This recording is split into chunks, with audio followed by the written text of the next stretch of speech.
जय हिंद दोस्तों, स्वागत है आप सभी का आपके अपने यूट्यूब चैनल जैकपुर पे। तो आज के इस वीडियो में हम लोग क्लास 12 का हिंदी इलेक्टिव का मोस्ट इम्पॉर्टेंट सवालों को देखेंगे जो आपके बोर्ड एग्ज़ाम के लिए काफ़ी इंपॉर्टेंट है। तो आप लोगों को पता है कि मॉडल क्वेश्चन पेपर से बहुत सारे सवाल आपके फाइनल एग्ज़ाम में रिपीट होते हैं। तो वीडियो को पूरा वॉच कीजिएगा, स्किप मत कीजिएगा।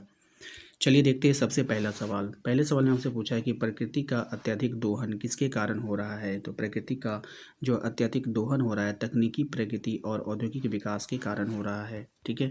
दूसरा सवाल है आपका कि पर्यावरण को नुकसान किस प्रकार पहुंच रहा है। तो पर्यावरण को जो नुकसान पहुंच रहा है जल और वायु प्रदूषण से पहुंच रहा है। ठीक है। नेक्स्ट है आपका प्रकृति के संरक्षण का मुख्य उद्देश्य क्या है। तो प्रकृति के संरक्षण का मुख्य उद्देश्य है पारिस्थितिकी तंत्र का संतुलन बनाए रखना। ऑप्शन नंबर 20 का सही जवाब होगा।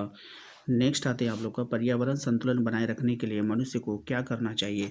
तो पर्यावरण संतुलन बनाए रखने के लिए मनुष्य को प्रकृति के साथ सामंजस्य स्थापित करना चाहिए। ठीक है। अगले सवाल पे आते हैं। फिर से एक छोटा सा आपको कविता का टुकड़ा है, इसको पढ़ लेना है और आंसर करना है। कह रहा है कि वो पद्यांश के अनुसार पृथ्वी पर मानव जीवन किसकी देन है। तो पृथ्वी पर जो मानव का जीवन है वो प्रकृति की अनुपम देन है। पद्यांश में किस सृष्टि का बताया गया है। तो कौन सी सृष्टि का जतन बनाया गया है। तो वृक्ष, नदी, पर्वत और सागर का। ठीक है। अगले सवाल पे आते हैं। पद्यांश के अनुसार यदि प्रकृति का दोहन किया गया तो क्या होगा। तो प्रकृति का दोहन किया गया तो पृथ्वी का स्वाभाविक धन खो जाएगा। धरती को बचाने के लिए पद्यांश में क्या सुझाव दिया गया है। तो धरती को बचाने के लिए पद्यांश में सोच समझकर कदम उठाने का सुझाव दिया गया है। अब आइए अभिव्यक्ति और माध्यम में। व्यक्तिगत पत्र किस प्रकार का पत्र है आपको बतानी है। तो व्यक्तिगत जो पत्र होता है वो औपचारिक पत्र होता है। ऑप्शन नंबर ए हो जाएगा। अगले सवाल पे आते हैं। अगला सवाल है हमारा रचनात्मक लेखन में सबसे महत्वपूर्ण गुण क्या है। तो रचनात्मक लेखन में सबसे महत्वपूर्ण गुण होगा शब्दों का सही उच्चारण। ऑप्शन नंबर ए हो जाएगा। मुद्रित माध्यम का सबसे महत्वपूर्ण तत्व क्या है। तो मुद्रित माध्यम का सबसे महत्वपूर्ण तत्व है लेखन। ऑप्शन नंबर सी हो जाएगा। नेक्स्ट आपका इलेक्ट्रॉनिक माध्यम में कौन सा प्रमुख उपकरण आता है। तो इलेक्ट्रॉनिक माध्यम में रेडियो जो है सबसे प्रमुख उपकरण आता है। सामूहिक संचार का मुख्य उद्देश्य क्या है। तो सामूहिक संचार का मुख्य उद्देश्य होता है शिक्षा प्रदान करना, मनोरंजन करना, सूचना देना। तो उपरोक्त में से सभी हो जाएगा। इंटरनेट किस प्रकार का संचार का माध्यम है। तो इंटरनेट डिजिटल माध्यम है। ठीक है। ऑप्शन नंबर बी हो जाएगा। टीवी पर समाचार किस माध्यम का उदाहरण है। तो टीवी पर समाचार जो है वो दृश्य श्रव होता है, यानी कि हम लोग देख भी सकते हैं और सुन भी सकते हैं, इसीलिए इसको दृश्य श्रव बोलते हैं। अगले सवाल पे आते हैं कि समाचार पत्र का सबसे बड़ा भाग क्या होता है। तो समाचार पत्र का सबसे बड़ा भाग होता है सस्ता होना, हमेशा उपलब्ध रहना, विस्तृत जानकारी देना। तो उपरोक्त में से सभी हो जाएगा।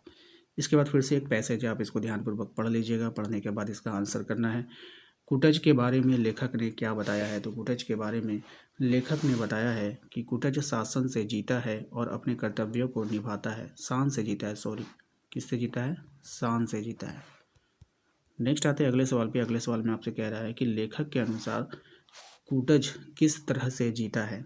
तो लेखक वह शान से जीता है और बिना किसी स्वार्थ के, मतलब जीता है ना, शान से और बिना किसी स्वार्थ जीता है। गद्यांश में कुटज का जीवन किस प्रकार के सिद्धांतों से प्रेरित है। तो किस प्रकार के सिद्धांतों से प्रेरित है। नीति, धर्म और शान के सिद्धांत से। ऑप्शन नंबर बी हो जाएगा। अगले सवाल पे आते हैं। अगला सवाल है हमारा कि लेखक ने भीष्म पितामह और अवधूत की भाषा में क्या संदेश दिया है।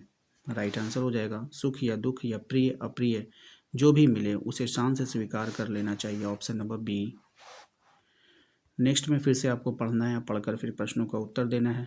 सबसे पहले श्रमित स्वप्न की मधुमाया का क्या अर्थ है। तो इसका राइट आंसर हो जाएगा ऑप्शन नंबर बी, सपना जो भ्रम और उलझनों में बदल जाता है। नेक्स्ट है मेरी आशा आह बावली तूने खो दी सकल कमाई। पंक्ति में कवि किसकी आलोचना कर रहा है। तो इस पंक्ति में जो कवि है वो अपनी आशा की आलोचना कर रहा है। गहन विपिन की तरु छाया में क्या अर्थ है। तो इसका जो राइट आंसर हो जाएगा वो हो जाएगा आपका ऑप्शन नंबर ए, अंधेरे में घिरी हुई कठिनाइयाँ। प्रस्तुत पद्यांश किस पाठ से लिया गया है। अब ये जो ऊपर पैसेज का टुकड़ा आपने देखा ये कौन से पाठ से लिया गया था। तो ये आपका देवसेना का गीत से लिया गया है। आइए अगले सवाल पे आते हैं कि मुक्त छंद के प्रवर्तक कवि कौन माने गए हैं। तो मुक्त छंद के जो प्रवर्तक कवि हैं सूर्यकांत त्रिपाठी निराला माने गए हैं। किस शहर में बसंत अचानक आता है। ठीक है, किस शहर में वसंत जो है वो अचानक से आ जाता है, तो बनारस में, ऑप्शन नंबर डी। प्रेमधन की छाया स्मृति निबंध किस शैली में लिखा गया है। तो कौन सी शैली में ये लिखा गया है, तो संस्मरणात्मक शैली में लिखा गया है। हरगोबिंद और बड़ी बहुरिया जिस गांव में रहते थे उसका क्या नाम था। तो उसका जो नाम था वो था जलालगढ़। ठीक है। सूरदास की झोपड़ी किस उपन्यास का अंश है। सूरदास की जो झोपड़ी है वो किस उपन्यास का अंश है। तो रंगभूमि का बिस्कोहर की माटी पाठ का लेखक कौन है। तो इस पाठ का लेखक है विश्वनाथ त्रिपाठी। तो आशा करते हैं कि आप लोगों को आज का ये वीडियो पसंद आया होगा। वीडियो अच्छा लगा है तो प्लीज़ वीडियो को लाइक कर दीजिएगा। चैनल पे पहली बार आए तो सब्सक्राइब कर लीजिए, घंटी वाले आइकन को जरूर प्रेस कीजिए ताकि आने वाली हर एक वीडियो का नोटिफिकेशन आपके मोबाइल पे जाता रहे।